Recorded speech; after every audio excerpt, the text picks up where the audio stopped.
Well, this is episode number 74 featuring artist Joe Paquet, and you're not going to want to miss this one, not only for his great mind, because, well, we got into some things that, well, we may regret. Don't forget to check it out.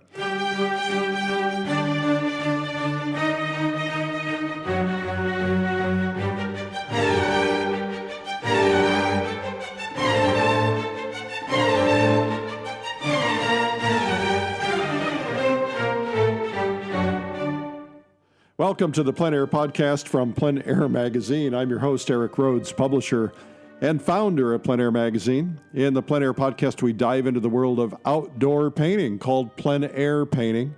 For those of you who don't know, plein air is a French term essentially meaning outdoors or the open air. The French say plein air. Others say plein air. It doesn't really matter how you say it. It's a big movement of artists around the world going outdoors to paint. And this show is all about the movement. I want to thank everybody who came to the PleinAir convention last week in Santa Fe. What an amazing week. There are no words. Stories abound, some of which we can't talk about. I saw a few things going on. Well, what happens in Santa Fe stays in Santa Fe. Wow. This podcast is brought to you by the PleinAir magazine Publishers Invitational coming up in mid-June. It's summer camp for artists in the Adirondack Mountains of upstate New York. It's one of America's best-kept secrets. Unbelievable scenery. You come for a week of painting. This is not workshops, no training, no formal anything. You're just there to paint.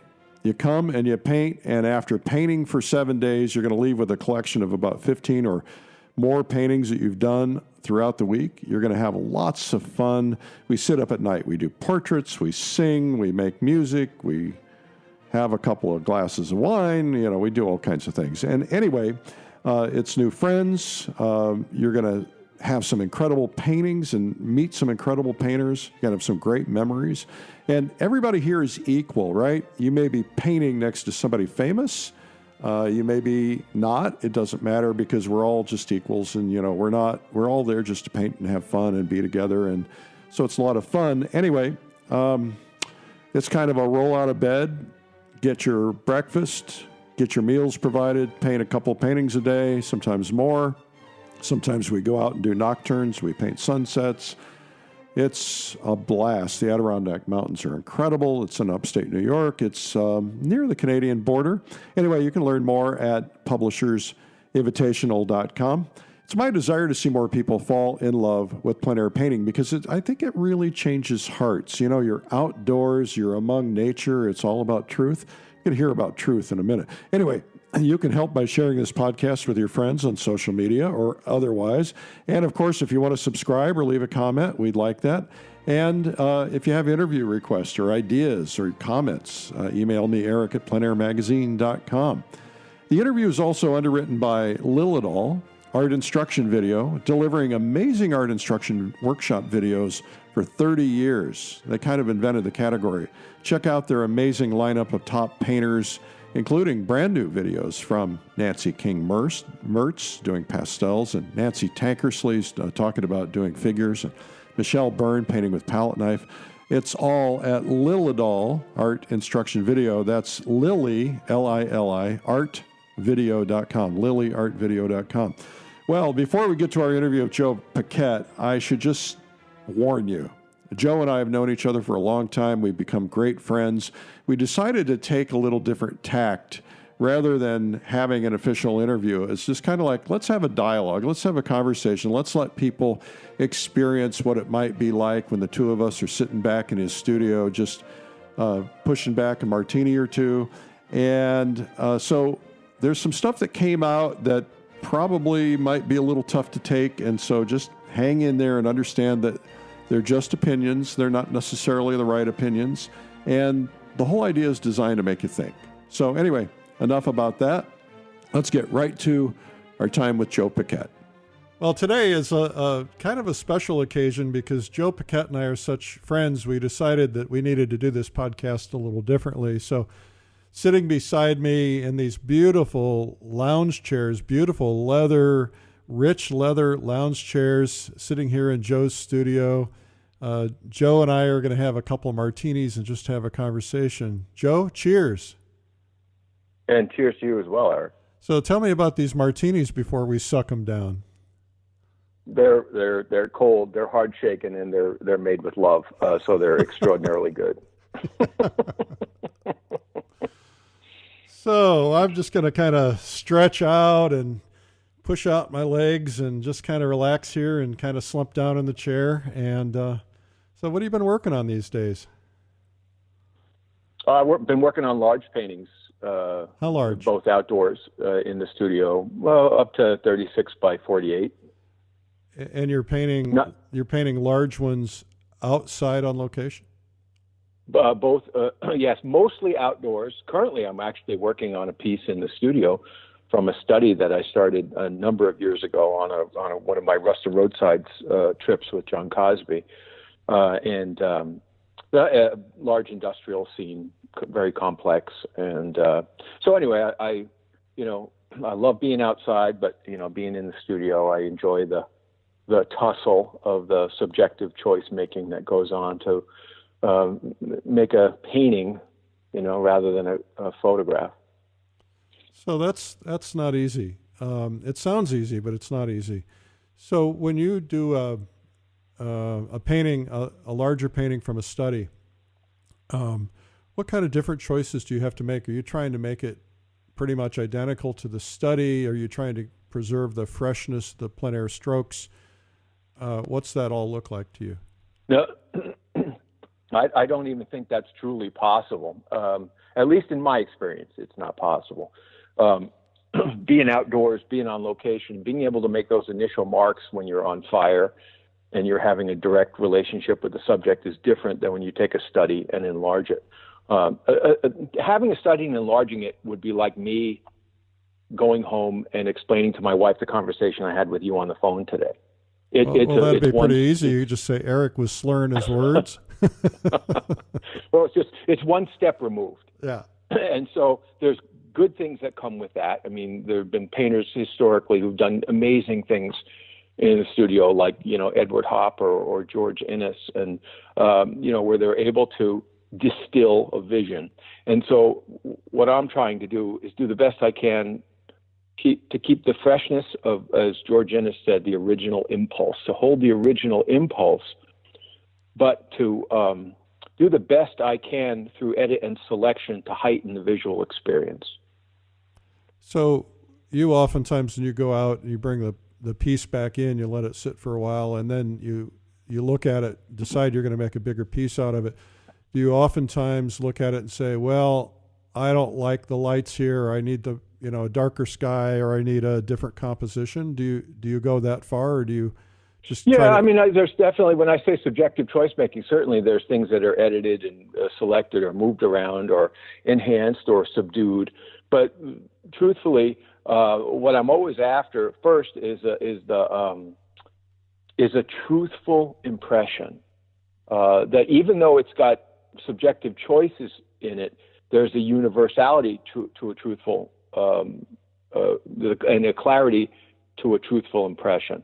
And I think, Isaac Levitan is my penultimate, my hero of outdoor painting in terms of pitch, in terms of hitting the pitch for a particular time, a particular place.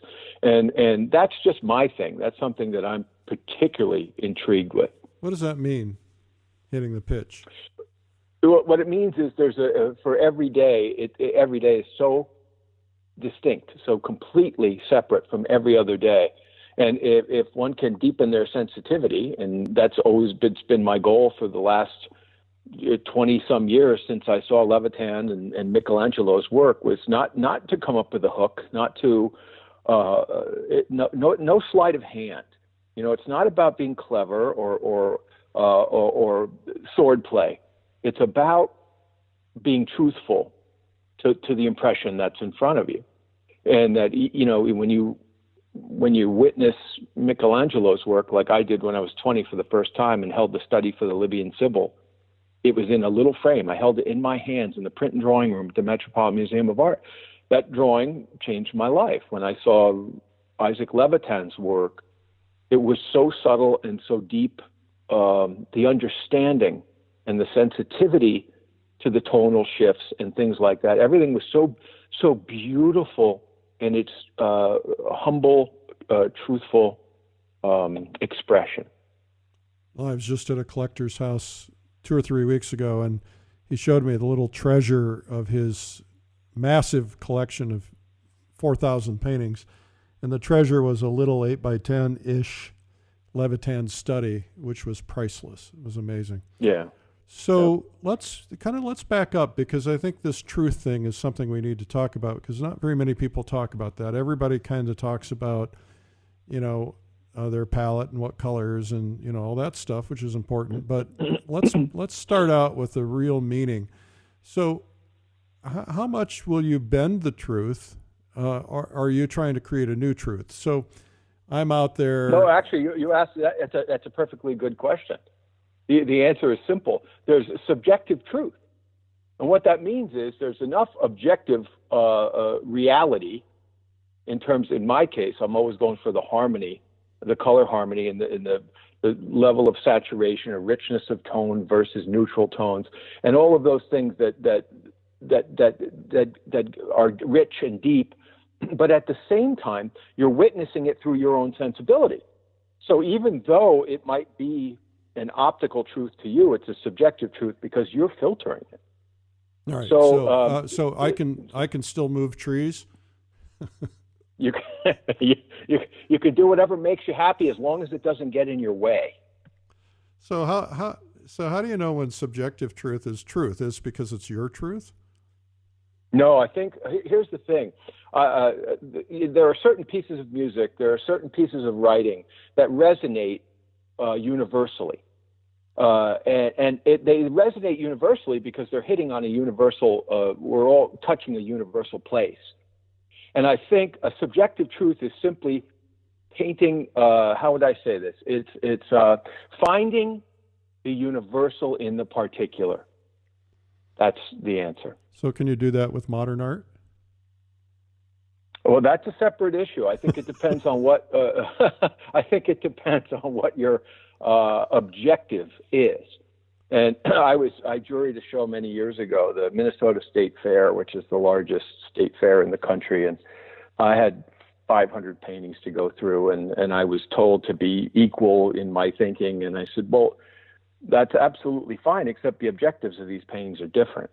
They're not the same. So how do you judge them the same way? It's not reasonable, So I think it just depends, a great thinker, writer, Rollo May, who wrote a book called The Courage to Create, said that the art in his definition was where the individual finds himself between subjective and objective poles, and that's what we're talking about. I think simply put, the more objective, if we think of the camera as being objective, for example, or the more subjective, thinking the pendulum swing all the way to Pollock, for example, who believed that he was channeling the collective unconscious. Somewhere in between, we fall, And for me, I think being in touch with the bigness and the grandness of the universal in front of me, and if I can keep humble and open to that and still filter it through myself, I'll never get bored. Because nature only reveals herself to those who listen and who are open. I think if you go outside with an attitude, in my case, at least my experience, you don't meet a lot of outdoor painters. I mean, real hardcore ones, and you've met many of them, and the people that do it their whole life that are egotists. Because when you're outside, you get your ass handed to you on a regular basis. I mean, you are, no matter how good you think you are, nature will always show you who's boss. And I think that's really healthy. I think, and conversely, and I'm sorry for the studio painters out there that might be listening to this, but some of the greatest egotists I've ever met are those that are in the studio all the time, because they control everything. When you don't control everything, and yet you have this universal, smorgasbord in front of you, and you have to figure out how to find what's yours in that. I think it's a humbling position, and I think that humbling position, keeps one open to possibilities, and then with the possibilities come the possibility for continual growth. Yeah, but I would think an egotist could have his or her own version of subjective truth. You're exactly right. There's no doubt about that. But the problem with subjectivity is this, and I'll quote, I won't even use my own words. I'll use Hans Hofmann, who was yelling at Pollock after Pollock burst into his studio. Pollock said, "Put up or shut up, Hoffman. You talk too much. You don't paint enough." And he said, purportedly said, "Pollock, if you continue to work from inside your skull, you're doomed to repeat yourself." The problem with subjectivity is that we're limited. And it's an ego issue. And I think if you can control ego and balance ego with humility, those two things, because to me, there's a difference between confidence and hubris, right? Being confident about something is saying, I'm going to go after this, I'm going to be clear about it, but you have the humility to let it in. Hubris is basically confidence without humility. So I know a story about Pollock. I don't think I told you this story. And I don't know if it's true. But a friend of mine told me, she heard it from the horse's mouth. And I can't reveal who that is. But supposedly Pollock hung out with two or three other painters. They became very good friends. And two of these other painters had moved west and became plein air painters, went outdoors. And Pollock had visited them and fell in love with plein air painting. And so he went back to New York. He called his gallery and he said, "I'm changing. I'm not going to do this, what I've been doing anymore. It doesn't feel right to me anymore. It doesn't feel truthful. So I'm moving in this direction." And they said, "Well, if you do that, you'll never make another dime again and we'll ruin you." And so that night he committed suicide. This was the auto accident, and he took somebody with him. Oh, that's tragic on many levels. Yeah, it's tragic on many levels. And whether or not it's true, and I have not spoken to that individual, and I don't know if that person's even alive yet, and the person who told me this is getting older as well. But I think we need to pin that down. But I think it would tell an interesting story if it were true. Yes, I think it would. Because then he would have found a new truth. So I think even at the end of his life, de Kooning would ride his bike back and forth to the Sound to study the color. Because as brilliant as de Kooning was, he recognized that anything that swings toward this overtly subjective becomes repetitive. The work becomes repetitive. And I think if you want the funnel to open outward in your life, you've got to balance that ego with the humility. And you've got to, what's in front of us as outdoor painters, actually as any painter, but for outdoor painters in particular, the universe is at your feet every single day. Well, Carolyn Anderson always talks about how she doesn't ever want to do the same painting twice, that she wants to learn something with every painting and use new ideas and new abstract thoughts with every painting. Yet, that's not easy to do. Do you find yourself doing that? Are you? I do the best I can to challenge myself with pretty much every painting that's in front of me. And how do you do that? Yeah, that's a huge chore.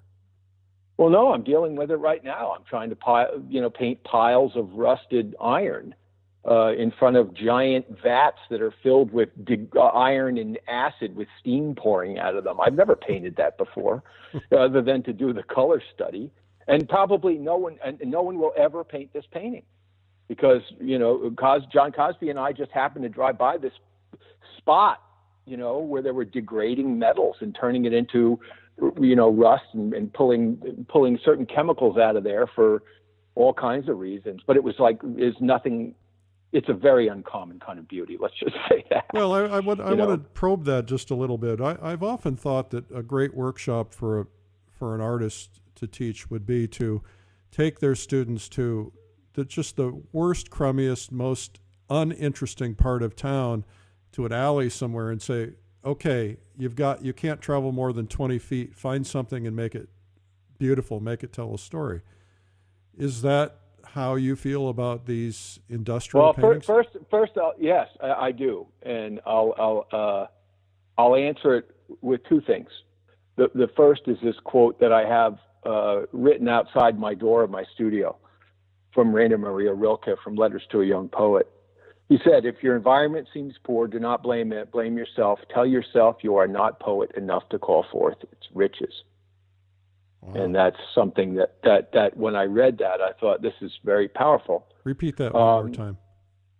Yeah, he said, if your environment seems poor, do not blame it. Blame yourself. Tell yourself you are not poet enough to call forth its riches. And then to follow that up, I'll talk to you about a dream I had, and this was, I don't know how many years ago. And I was struggling with trying to figure out where I was ending up as an artist, like most of us do. I think if you're on a genuine search, you're going to have moments of genuine struggle. And it was literally New Year's Eve, no joke. I had this dream. I walk into a gallery. There's all these low tables, where they do framing with carpet on them. And there's paintings on the walls. And there's a gallery director over in the corner. And there's these paintings unrolled on the table. And I'd never seen anything like these paintings before. The color, it was a subjective truth. It was truthful, and yet it was completely singular. And I asked the director, I said, who did these? She said, she did over there. And she pointed to a beautiful young, 30-something woman with blown out knees on her jeans and paint splattered all over her. And she was all attitude. And I said, excuse me, may I ask you about these paintings? She said, what do you want? And I said, I just wanted to ask you about the paintings. She said, well, what do you want to know? I said, where did you paint these? And she pointed across the street. She said, over there. And she walked away from me. And I looked across the street, and it was an empty lot that had little scrubby trees and bushes growing up in it, that had gone fallow for a few years. And I looked over in the lot, and I looked at the paintings, and sure enough, those paintings came from the lot, but she found beauty in a place where nobody would pay attention to it. Wow. Yeah, it was a great dream. Kind of helped set me on my path for sure. This is all very hard for all of us. You've got this tug of war going on. You've got the financial tug of war. How do you paint what you love? How do you know what you love? How do you find your own voice? How do you mix all of that with the need for economic stability? What was your journey like? How did you get through that? Well, all your questions are absolutely wonderful questions. The truth is, and I think I said this years ago when you had me out to give the talk, my authenticity talk at the convention. I think making art and making a living are completely incongruous with each other. And I think if you're going to make art, really do something that's meaningful to you, it requires certain things. And one of those things is an organic timeline for growth. And that means being quiet. That means being away from everything. And the difficulty that we have today, especially in America, is how we ascribe value to things. And we people say, what do you do for a living? How much money do you make? And blah blah blah. Get a real job. Well, right. I mean, like I said, that's happened to me painting out in Wisconsin. Getting yelled, get a real job out the window of a truck while he flicked a cigar at me. The fact is that finding a personal vision has nothing to do with making a living. And I think you need to figure out how to make a living while you find yourself. I don't think trying to find yourself while you're making a living is necessarily a wise choice. Okay, but they can be completely in conflict, and they can be in conflict forever. You're exactly right about that. Right. So you seem to have managed to make a good living doing what you're doing, I'm assuming. But you'd do it anyway, wouldn't you? Yeah, I would.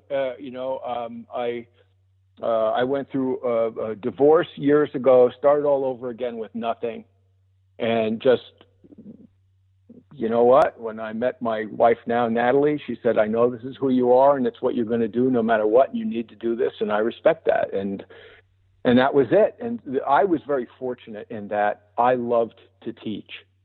I loved it. I really enjoy people. I love sharing. I love every aspect to what we do. I like putting paint out in the palette. I like the way the palette smells. I like, I love art history, and I mean the whole package. So I was very fortunate. And then the other part of it was that for 12 years I worked in a cubicle.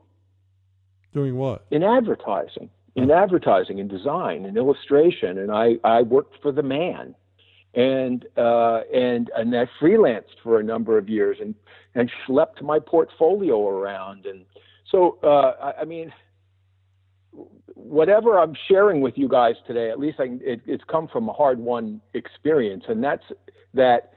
For a long time, I did work where my hands were paid for by someone else. And what happened was when I started studying painting, I had already graduated from the School of Visual Arts in New York, was studying with this great mentor, John Osborne, who opened the world to me. And I was working full time while I did it. I took off 1 year when I was 25 and studied with him, and I painted 7 days a week. And then after that, got married, had my daughters, was in a cube, worked in advertising agencies, freelance. It was brutal. It's like restaurant work. You're working whenever the work is there. And then I only had 1 day a week to paint, and that was Saturday mornings for all those years after I got my training. And you're raising a family. And raising a family and changing diapers and paying bills. And I thought, at least this is for me. So the thing about the making the art was that I'm not better than anybody else. I don't think I'm above anybody else. What helped me was all those years when I was working in a cube, I was painting for me.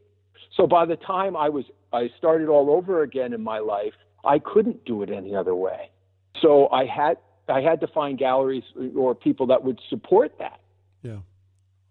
Well, that's not always easy. I got a call one day from this lady in England, and she said, I want you to fly over to England and meet this painter. And I said, well, tell me more. And she, told me that the guy was absolutely brilliant and sent me some of his work. And I said, why do you want me to come over? She said, I need your help. I said, well, why do you need my help? She said, because this is a man who's been painting for 50 years.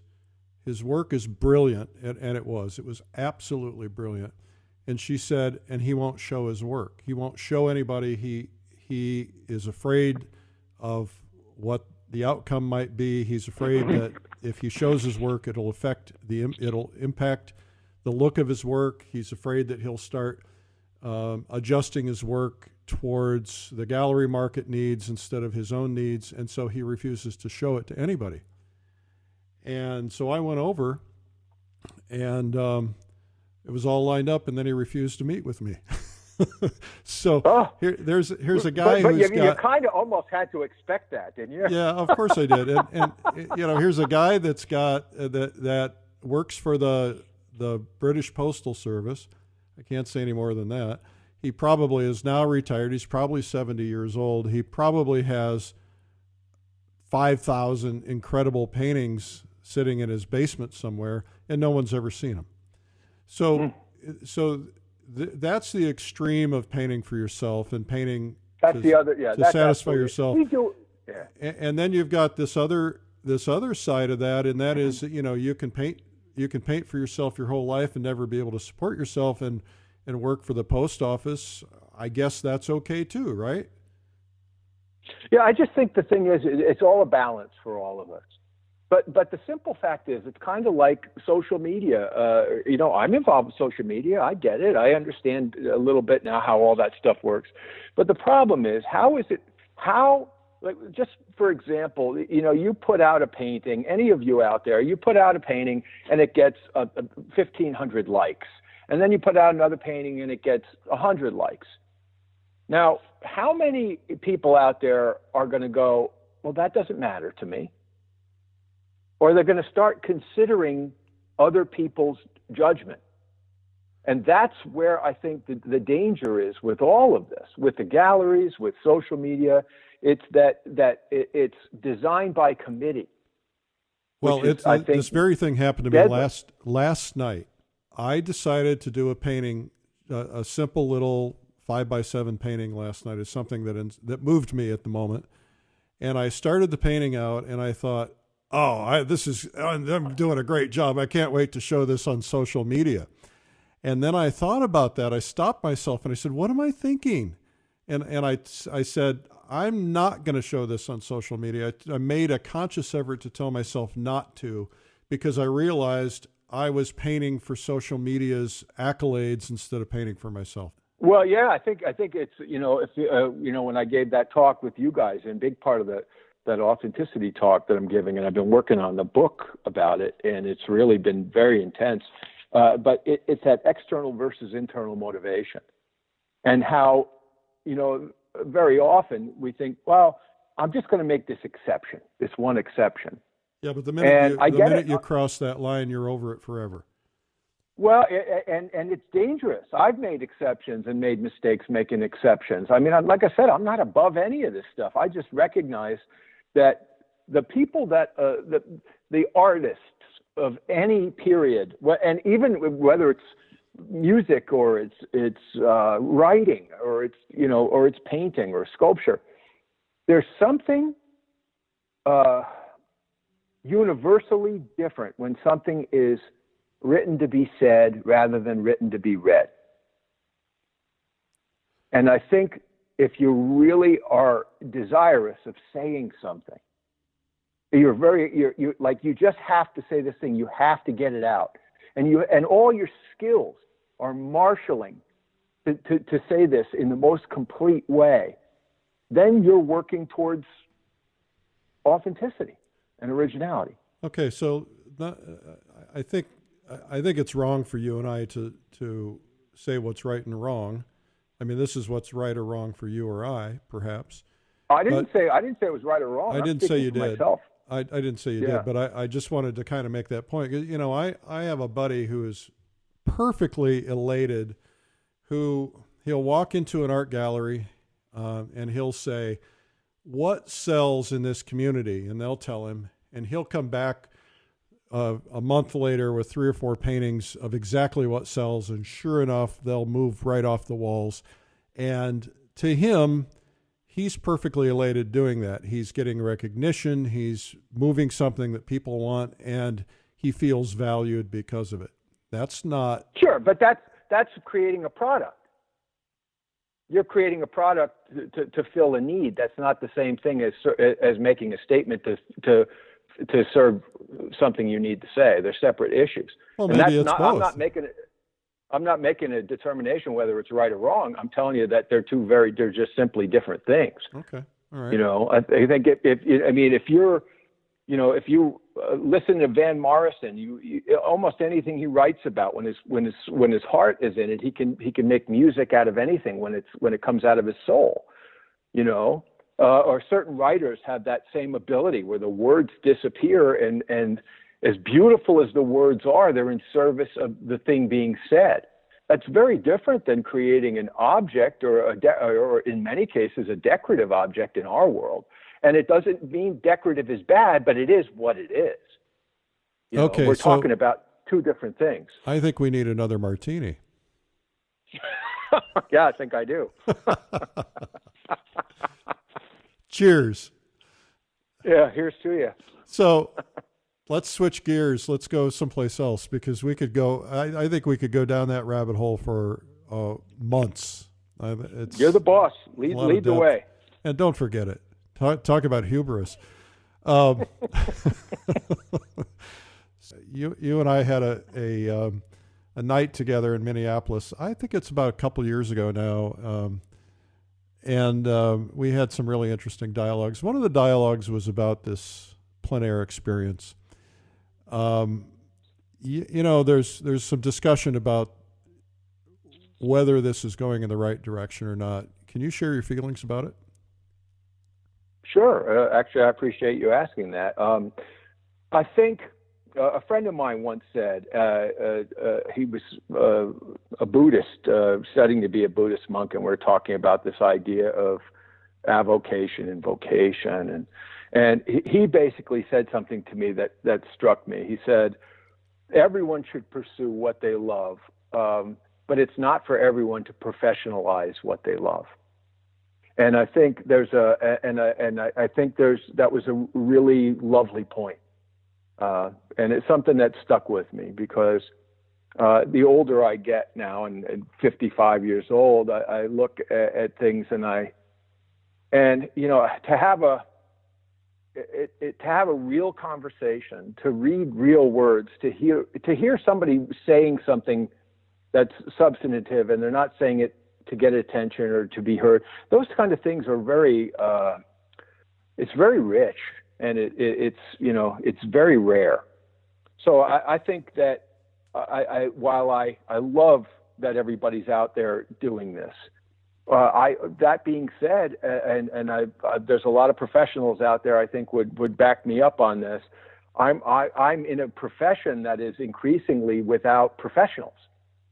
There's no designation for who's a professional in my business and who isn't anymore, because everybody's an artist. I mean, not everybody can call themselves a Navy SEAL. Not everybody can call themselves a brain surgeon. And so I think that the danger in this is when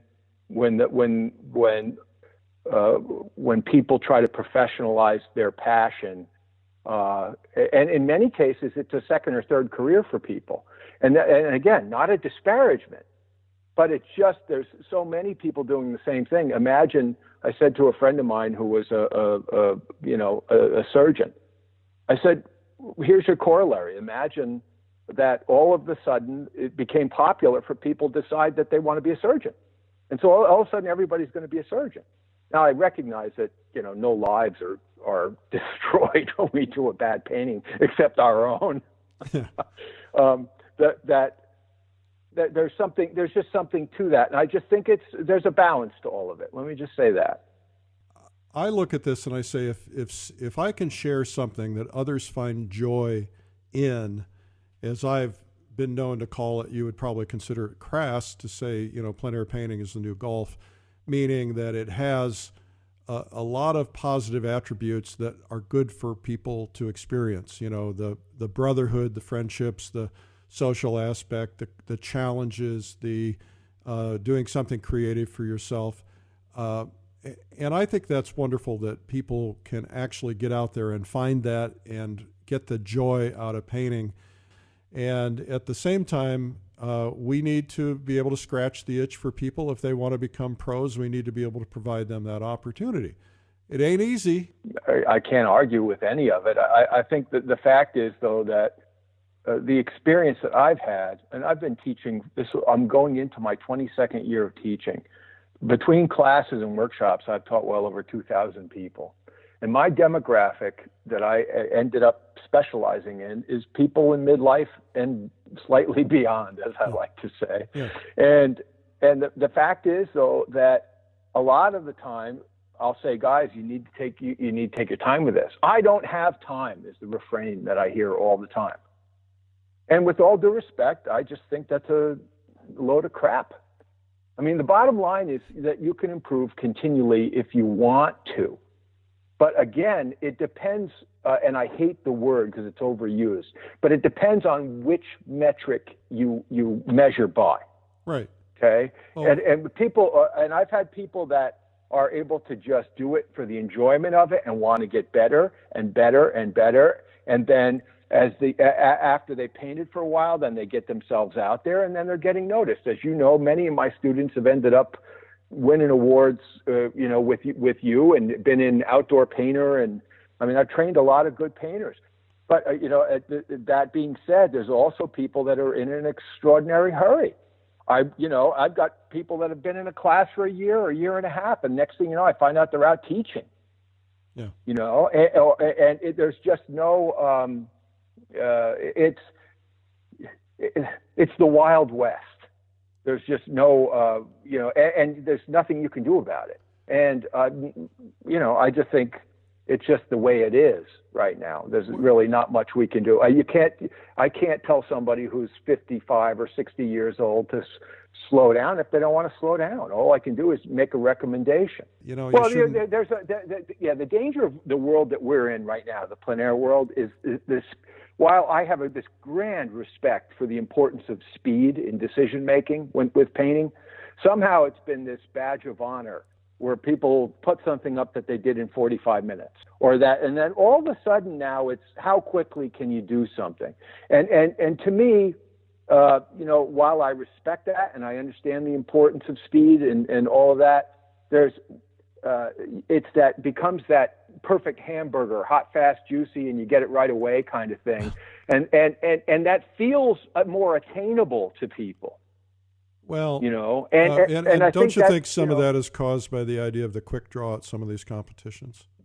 Oh yeah, if you ask John Cosby, he'll tell you. He said we'll take blame for that. We created that, and he said the only reason we did it, and when he started the Laguna event with the 4 or 5 other artists up there, he said we did it to include the public in the process.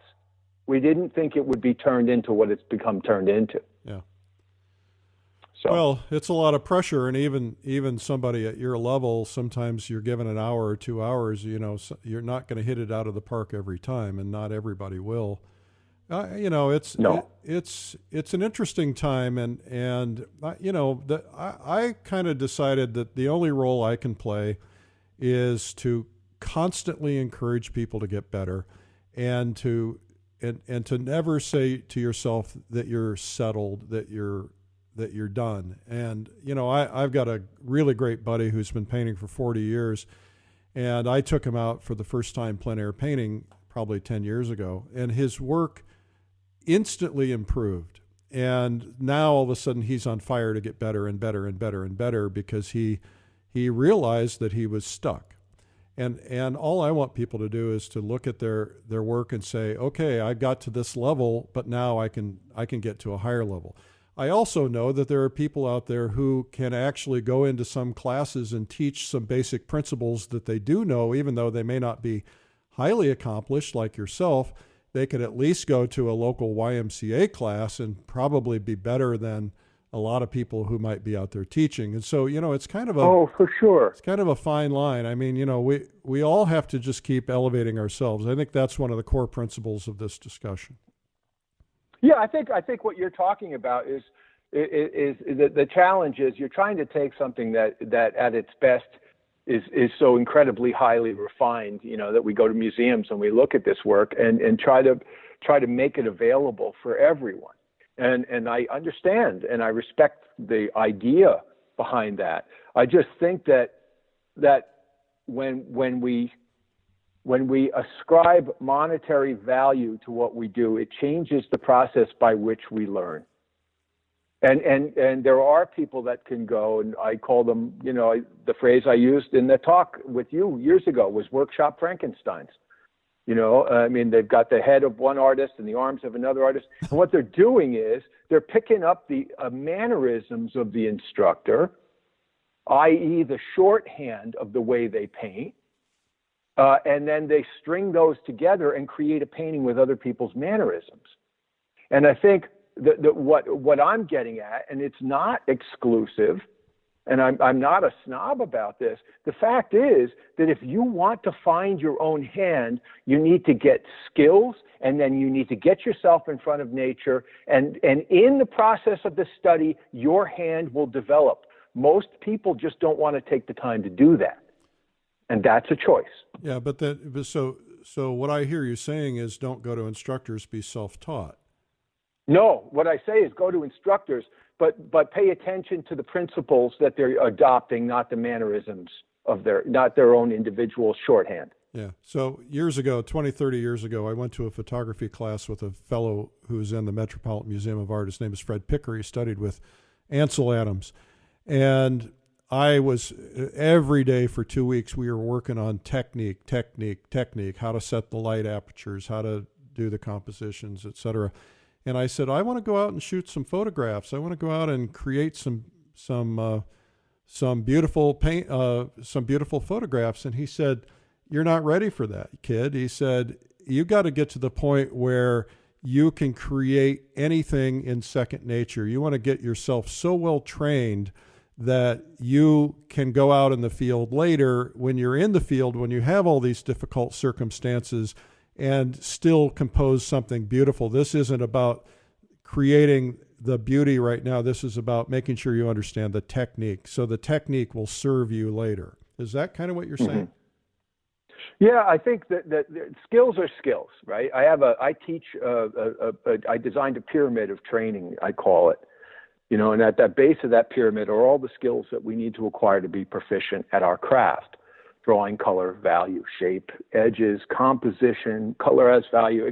You put as many on there as you want, but on converging tracks and at the apex, at the very top of that triangle, is what you consider to be mastery.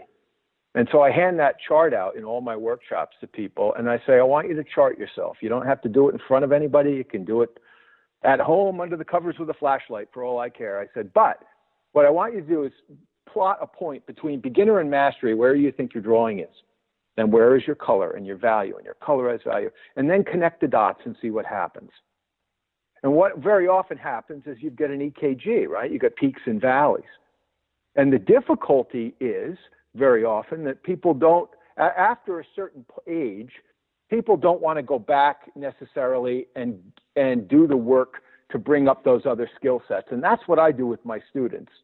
That's why so many of them have done well when they've gone out, and these are people that have done other things in their lives. Because I said, look, you don't want to be apologizing for anything. Right. If you don't know how to draw, don't call yourself an impressionist because you don't know how to draw. Why not learn how to draw? Why not be a little bit better with every painting? Just a little bit. I'm not saying you're going to change the world overnight, but that idea of constant improvement of the skills, and like I said, going to nature, instead of copying, I'm not a big fan of copying paintings for the same reason. Copy one or two paintings, but in the end, you're only second guessing a master. And you're copying the answers to the test. All the edit and the selection has already been done on the painting.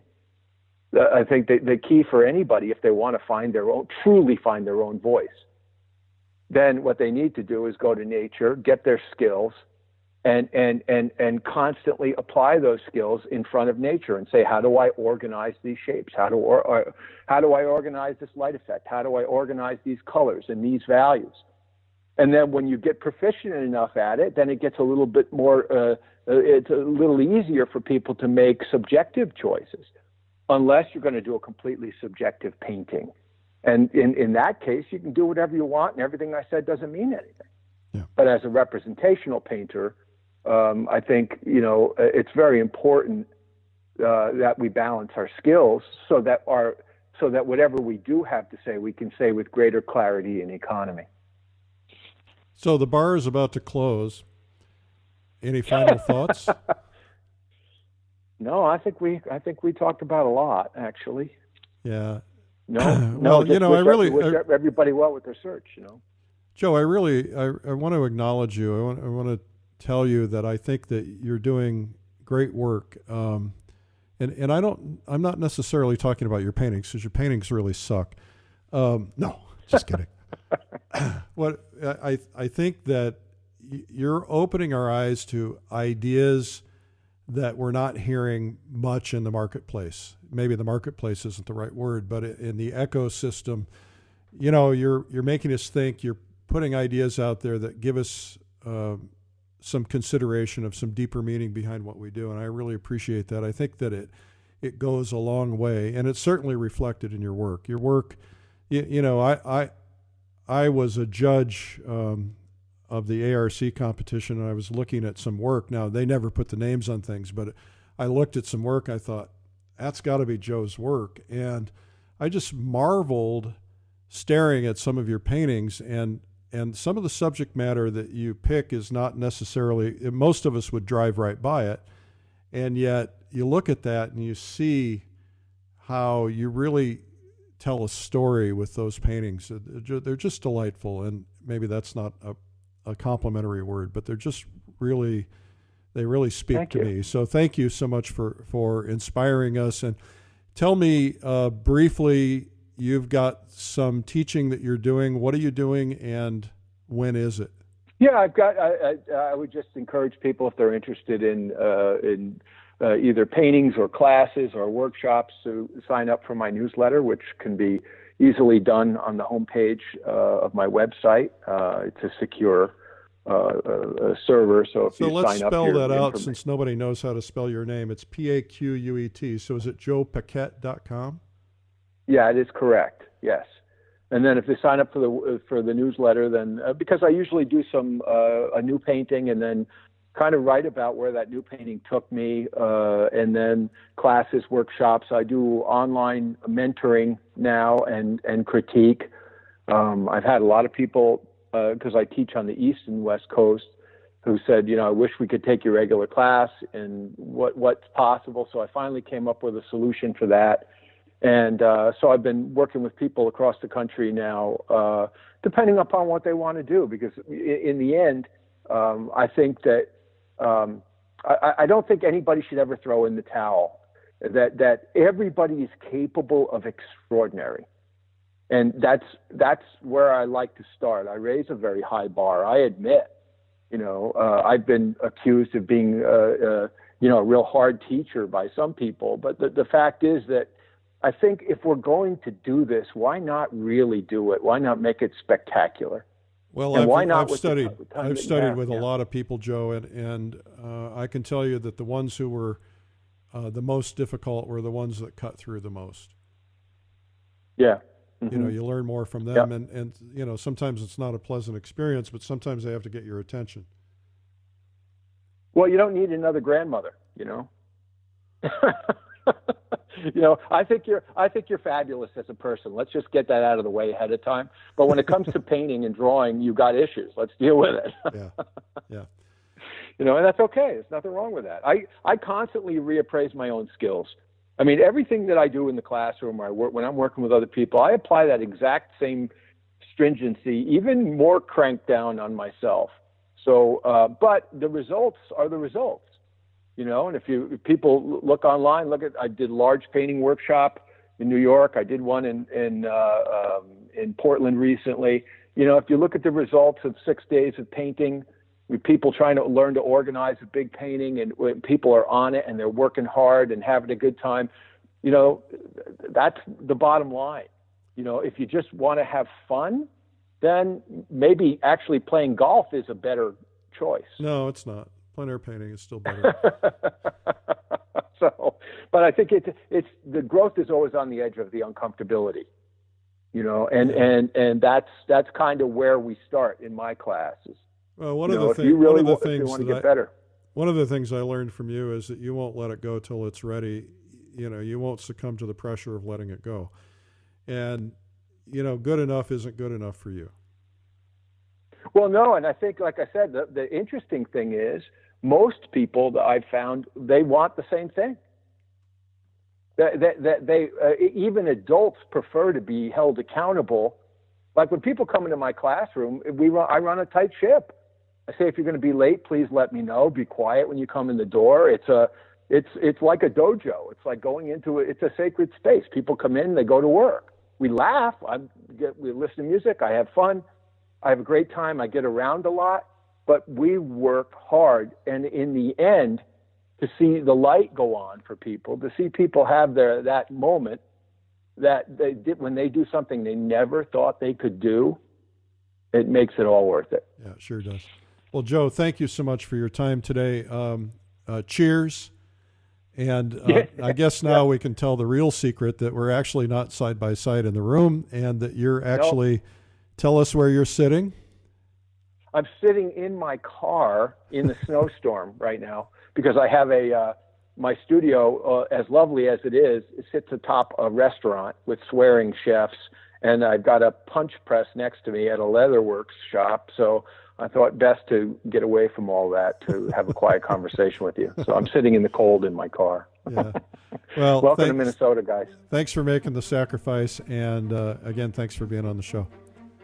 Pleasure, Eric. Well, thanks again to Joe Paquet. And again, hopefully we haven't offended anybody. And if we have, that's certainly not the intent. I think Joe's heart, my heart, we're in the same place. We want people to love it and have a good time. Today's podcast was sponsored by the Publishers Invitational in the Adirondacks. You can learn more at publishersinvitational.com, and by Lilidol, art instruction video, 30 years in your ears. I just made that up. Can you tell? Anyway, Lilidol art instruction video for 30 years. That's lilyartvideo.com. I think there's probably 200-300 pretty incredible stuff. Well, the plein air movement is red hot, which may be why PleinAir magazine remains numero uno, top representational art magazine sold nationwide at Barnes & Noble. So drop by, pick one up. The fact that you keep dropping by and picking one up is what keeps us in that number one slot. So we'd like you to do that. Of course, you can get a subscription on your own for half the price of the newsstand by going to pleinairmagazine.com.